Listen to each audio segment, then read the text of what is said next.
സുലോചനെ, എന്തൊക്കെയുണ്ട് വിശേഷങ്ങൾ? സുഖം, നല്ല വിശേഷങ്ങൾ തന്നെയാ. അല്ല, ജാനകി ചേച്ചിയും മഹിയേട്ടനും സിദ്ധുവും ഒക്കെ അവിടെ വന്നിരുന്നോ? ആ, വന്നിരുന്നു. വന്നിട്ട് ദേ കുറച്ചു മുമ്പ് ഇവിടുന്ന് അങ്ങോട്ട് ഇറങ്ങിയതേ ഉള്ളൂ. എന്നിട്ട് അവരെന്തു പറഞ്ഞു?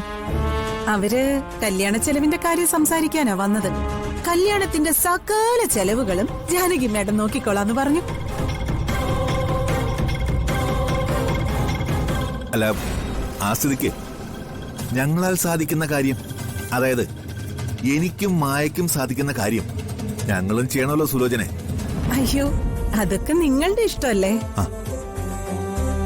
അല്ല, ദേവികയുടെ അമ്മ ശ്രീകലയ്ക്ക് ദേവികയും സിദ്ധുവുമായിട്ടുള്ള വിവാഹത്തിനോട് ഇപ്പോഴും താല്പര്യമില്ലെന്നാണല്ലോ ഞാൻ അറിഞ്ഞത്. ഓ, അതൊന്നും കാര്യമാക്കണ്ട. ദേവികയ്ക്ക് സമ്മതമാണല്ലോ, അത് മതി. അല്ല, എന്നാലും അത് പോരല്ലോ. ഒരു കല്യാണം നടക്കുമ്പോ അമ്മയുടെ അനുഗ്രഹവും അനുവാദവും ഒക്കെ വേണ്ടതല്ലേ? ശ്രീകലയോട് ദേവിക ആവുന്നത്ര പറഞ്ഞു നോക്കി, പക്ഷെ അതൊന്നും ശ്രീകലയുടെ തലയിലോട്ട് കേറുന്നില്ല. പറയേണ്ട വിധത്തിൽ പറഞ്ഞാല് ശ്രീകലയ്ക്ക് അത് ബോധ്യാവും. ശ്രീകല സമ്മതിക്കുകയും ചെയ്യും സുലോചനെ. ഓ, അതിലൊന്നും വലിയ പ്രതീക്ഷയൊന്നുമില്ല.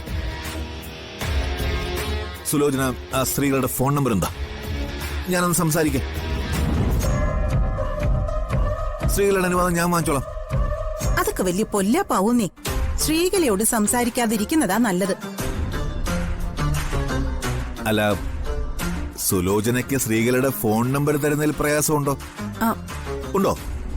അല്ല, എങ്കിൽ വേണ്ട. അല്ല, എനിക്ക് നമ്പർ തരുന്നതിൽ എനിക്കിപ്പോ എന്താ, അതിന് പ്രയാസമൊന്നുമില്ല. എന്നാ പിന്നെ നമ്പർ ഇതാ, ഞാനൊന്ന് സംസാരിക്കട്ടെ. അല്ല, ഞാൻ സംസാരിച്ച കാര്യങ്ങളൊക്കെ നേരെയാവും, അതുറപ്പാ.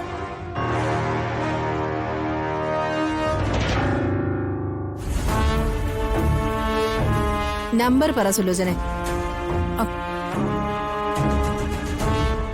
ഹലോ സുലോചനെ. ആ